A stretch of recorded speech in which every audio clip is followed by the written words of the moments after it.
He was drowned, tied in ropes, dragged through villages in effigy, beaten with sticks. His statues were thrown into rivers, chained and punished like criminals.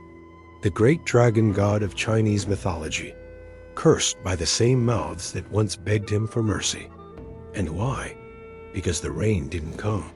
This is how humans treated their god of rain, not with worship, with expectations. His name is Shenlong, not the wish-granting dragon from pop culture, not the glowing figure from anime. The real Shenlong never spoke, never offered favors. But somehow, the people made him bow. They didn't just believe in him. They used him, and when he failed to deliver, they punished him. That's not religion. That's something else entirely. Before we go further, let's be clear.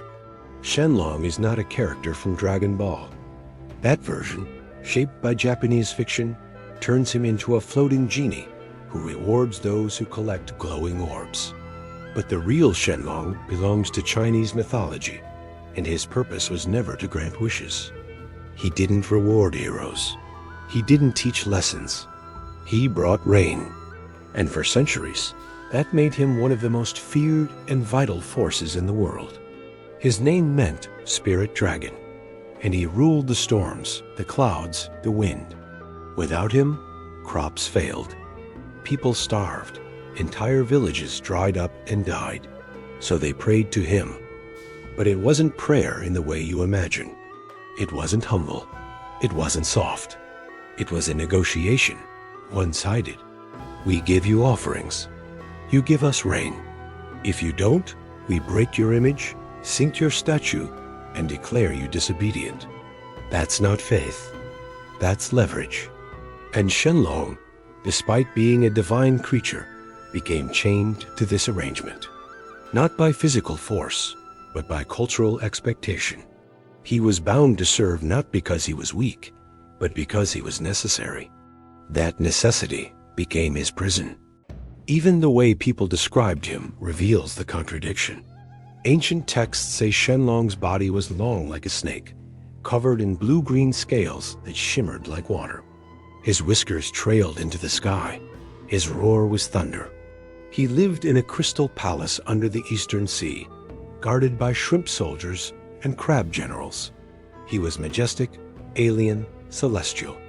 But none of that mattered when the rain didn't come. All that power, all that grandeur, meant nothing if he didn't do what people wanted.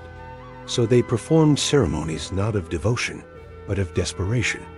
They didn't ask for his favor. They demanded results. And when those results didn't arrive, they treated him like a failed worker. In some regions, people created clay figures of dragons and carried them through the streets, beating them with sticks and cursing their names. Then they threw them into rivers or buried them in the dirt. It was ritualized punishment, symbolic execution for a god who didn't perform, and yet he stayed. Always the same, always silent, never striking back.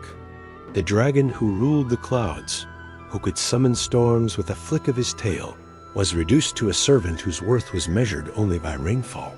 He wasn't forgotten. That would have been kinder.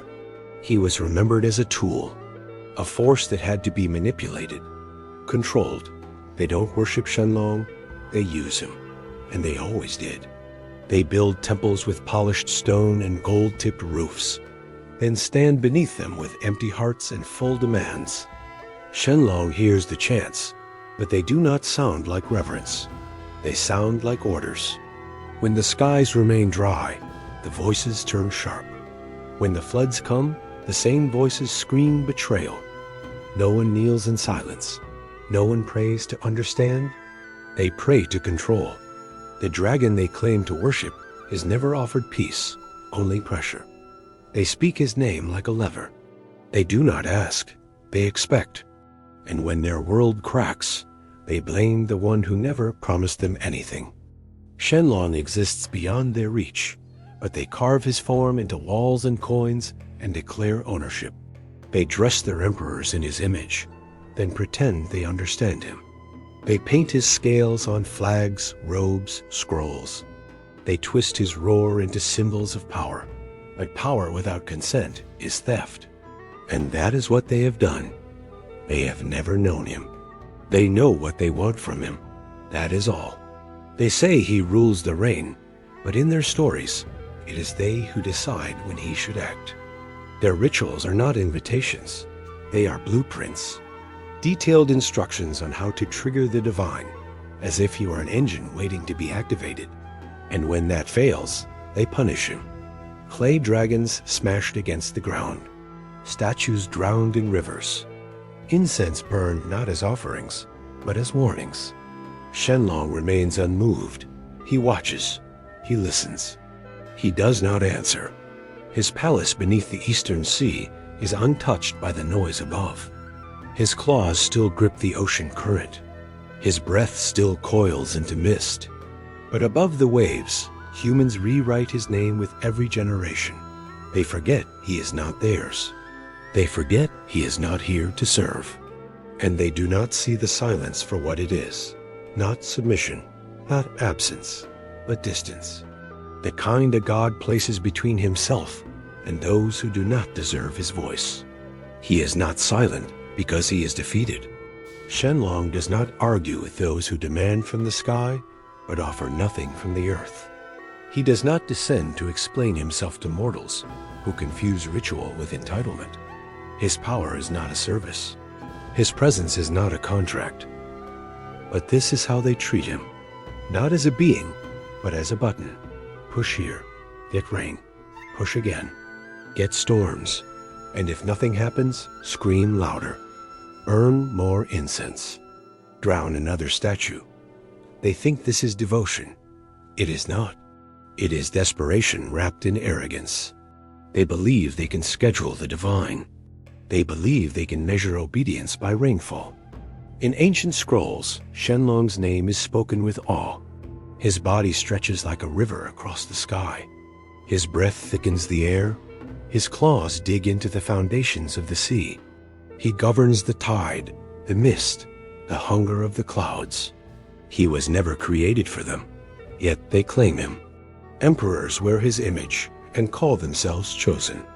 Priests design ceremonies as if they know his mind. Farmers chart their seasons around his supposed moods. But no one listens. They speak to him only when they want something. They do not ask if he is watching. They assume he must. And if he does not answer, they punish him with symbols. Beating clay dragons as if breaking a doll could wound a god. Flooding his statues as if water could shame the master of storms. These acts are not about faith. They are about power.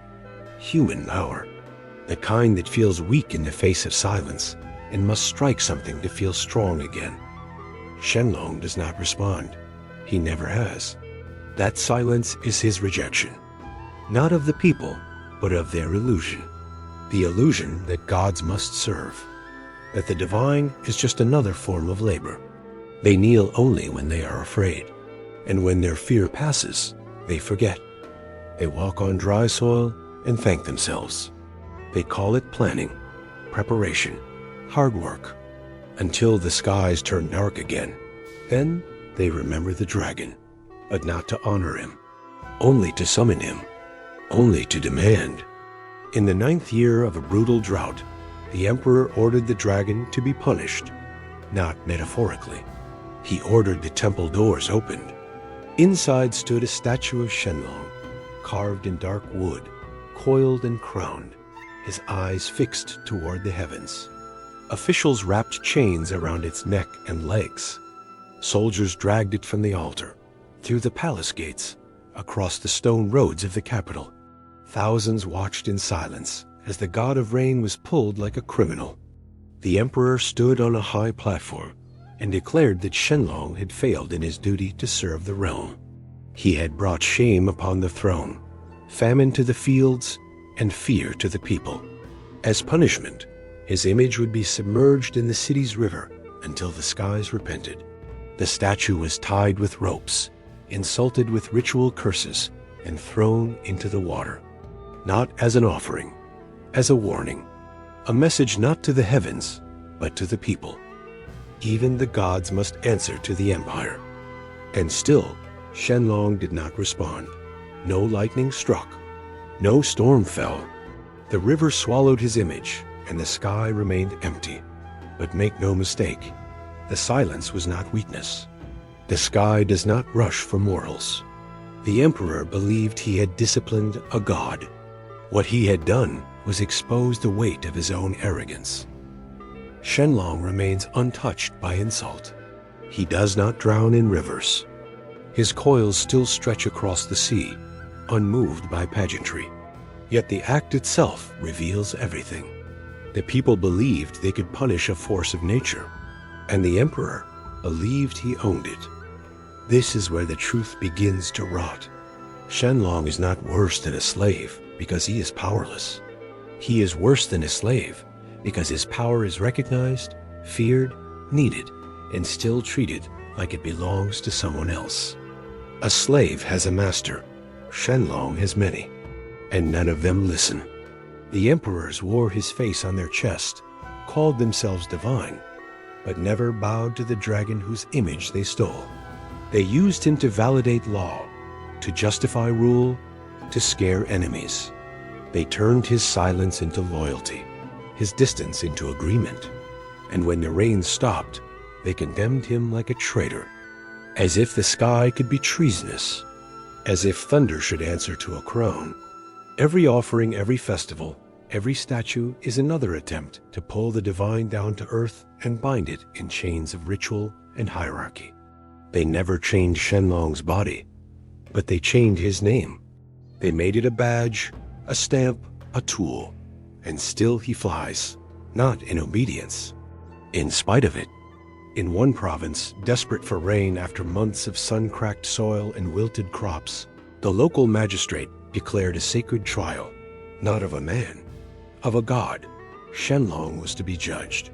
Villagers gathered at the foot of the ancestral shrine, where a tall wooden effigy of the dragon stood coiled around a column of stone.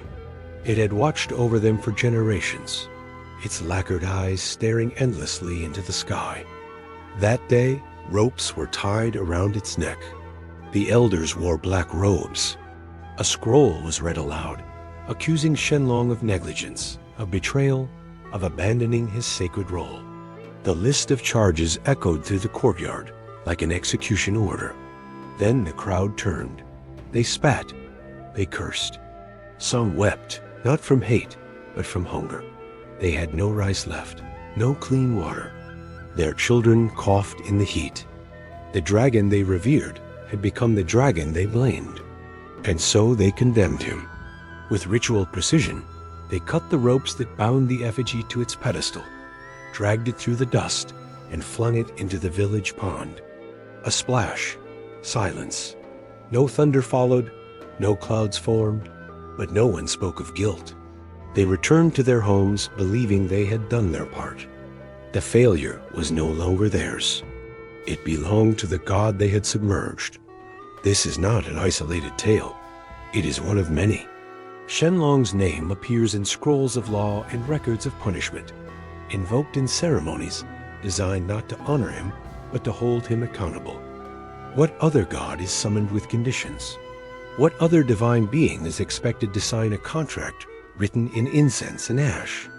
He is worse than a slave because there is no escape, no end, no edge to his burden for eternity.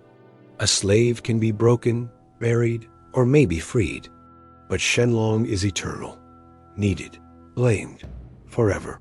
No hope or mercy waits for him. He cannot rest. He cannot refuse. They use him, then blame him, then summon him again. His presence is expected, but never celebrated without demand. His gifts are measured in usefulness. His failures are treated as betrayal, and yet he has never struck back. He does not unleash floods in rage. He does not tear temples from their roots. He endures. That is the deepest wound. He endures while being reshaped, repainted, reused. The dragon god who commands storms must watch his own image paraded like a beaten ox. He remains what he always was, untamed, eternal, vast, and still they drag pieces of him through the mud to make sense of their own fragility. They hold festivals in his name and cheer as painted boats race across the river, pretending it is celebration. But there are no prayers in their voices, only noise. The real God is not among them. He waits above the clouds, unseen, uninvited. In a village surrounded by cracked hills and dust-choked rivers, they gathered once more. The sky had not moved in weeks. No wind, no clouds, no promise. The fields had collapsed into dry husks. Children coughed behind cloth masks soaked in vinegar. The elders stood barefoot on the temple steps, holding a wooden statue of Shenlong, its paint peeling, one eye missing, the tip of its tail scorched by the sun. They said nothing at first.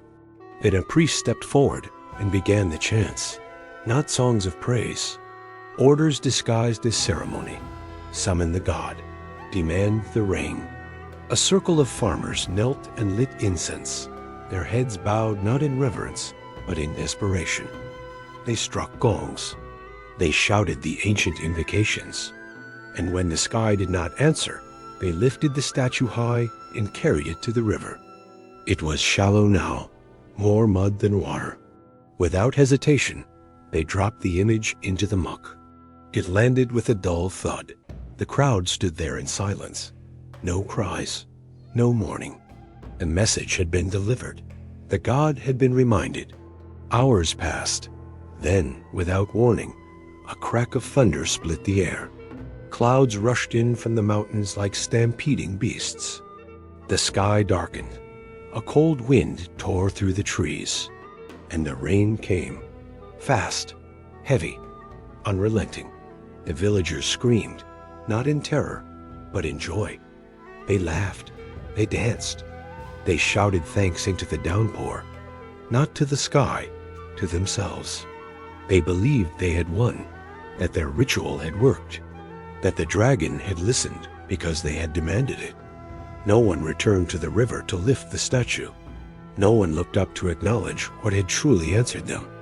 Above the clouds, Shenlong stirred, not with joy, not with pride, but with the weight of eternity pressing against his silence. He had been summoned again, used again, and forgotten again. This is not the story of a god who was worshipped.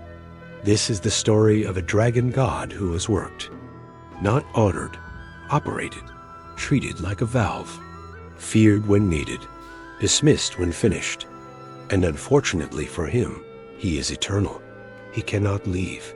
He cannot rest. He cannot say no